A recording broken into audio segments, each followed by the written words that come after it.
রাইসা, এই কারা তোমরা ঘরের মধ্যে ঢুকলে কি করো? জাস্ট বের হয়ে যান। রাইসা, বাবা তুমি চুপ করো। এসব ফকির মিসকিনদের ঘরে ঢোকানোর কি দরকার ছিল? বাইরে থেকে টাকা দিয়ে বিদায় করে দিতে পারতে। এই রানার সাথেই আমি আমার একমাত্র মেয়ে রাইসার বিয়ে দেব। বাবা তুমি এটা কি বললা? ওর মধ্যে একটা নোংরা গরিব ছোট লোক অশিক্ষিত ছেলেকে আমি বিয়ে করব? তুই বিয়ে করবি? অসম্ভব, এই বিয়ে আমি কিছুতেই করব না। চল আমরা যাইগা, আমাকে এসব তো দরকার নেই। চলো মা, তোমরা এই বাড়িতেই থাকবে। আমার সমস্ত সম্পত্তি রানার নামে লিখে দেবো। যদি তুমি রানাকে বিয়ে করতে রাজি হও, তাহলে আমি আমার সমস্ত সম্পত্তি তোমার নামে লিখে দেবো। সিদ্ধান্ত তোমাদের হাতে, তোমরা কি করবে আমাকে জানাবে। তোমরা কি কখনো এরকম দামি চেয়ারটা নিয়ে খেয়েছো? মমতা, তুমি ওনাদেরকে এইভাবে অপমান করতে পারো না। তাছাড়া ওনারা তো এখন বস্তির বাসিন্দা নয়, ওনারা এখন আমার আত্মার আত্মীয়। এই বস্তির ছেলেটাকে আমি কখনো জামাই হিসেবে মানবো না, মানতে পারবো না। তুমি অন্তত আমার দিকে তাকিয়ে একটা মাস একটু আমাদের এই বাসায়। আমি না ওদেরকে এক সপ্তাহের মধ্যে বাড়ি থেকে তাড়াবো। ওদেরকে না আমার দেখলে গা ঘেন ঘেন করে। আমার কাছে মনে হচ্ছে আমার ঘরে জন্তু জানোয়ার হাঁটছে। শোন, শুধু ওই হারামজাদাটাকে জাহান্নামে পাঠালে চলবে না। ওর মা বোন ওই দুটোকে জাহান্নামে পাঠিয়ে দিতে হবে। একদম ঠিক বলেছো না তুমি।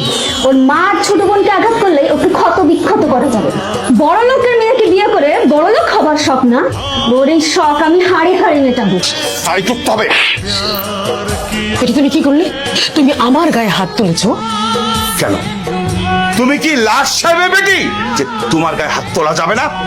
বাবা তুমি মায়ের গায়ে কেন হাত তুললে? খবরদার, একদম চুপ। তুই যদি এই বেয়াদব মহিলার পক্ষ নিয়ে কথা বলিস না, তুইও একটা থাপ্পড় খাবি। রাইসার জানার দরকার নেই, কিন্তু আমি জানতে চাই তুমি আমার গালে থাপ্পড় মেরেছো কেন? এটা মেরেছি কারণ কি জানো? আর তুমি আমার সামনে দাঁড়িয়ে গলাবাজি করছো। আর প্রথমটা মেরেছিলাম তার কারণ জানতে চাও? তুমি আমার জামাই, তার মা, তার বোনকে নাস্তার টেবিলে অপমান করেছো, এই জন্য মেরেছিলাম। এরপর যদি ওদের সাথে আরেকবার বেয়াদবি করার চেষ্টা করিস, তাহলে কিন্তু আবার এই থাপ্পড়ে পাহাড় বেড়ে যাবে। কথা মনে রাখিস। ছোট লোকের বাচ্চাটাকে আজ আবার কফি খাওয়াতে হবে। ওর বাপ দাদার 14 গোষ্ঠীটা কফি খেয়েছে, কফি বানান করতে দিল না, দাঁত ভেঙে যাবে। না, এই যে কফি। কি ব্যাপার, আপনি কখন আসছেন কেন? অন্য কাউকে বললেই তো হতো।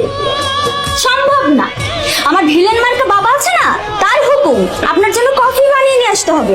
জামাইকে নাকি বউ নিজে হাতে কফি বানিয়ে তারপর খাওয়াতে হবে, জামাইয়ের সেবা যত্ন করতে হবে। এর জন্য তোর মতো ছোট লোকের জন্য না আমাকে চুলা জ্বালিয়ে কফি বানিয়ে নিয়ে আসতে হয়েছে, বুঝতে পেরেছিস? স্বামীর জন্য কফি বানিয়ে নিয়ে আসছেন, এটা তো খারাপ কিছু না, ভালো তো। তোর মতো বস্তি মার্কা স্বামীর আমি গুল্লি মারি। এই ছোট লোকের বাচ্চা, তুই তো দূরে থাক, তোর ফ্যামিলির কেউ কখনো কফি চোখে দেখেছে? ও, কফি যে শুধু বড় লোকরা খায় তা না, এখন রাস্তার পাশে ফুটপাতেও কফি পাওয়া যায়। 10-20 টাকা হলেই একটা কফি খাওয়া যায়, এটা বড় ব্যাপার না। কি বললি তুই? এই ছোট লোকের বাচ্চা,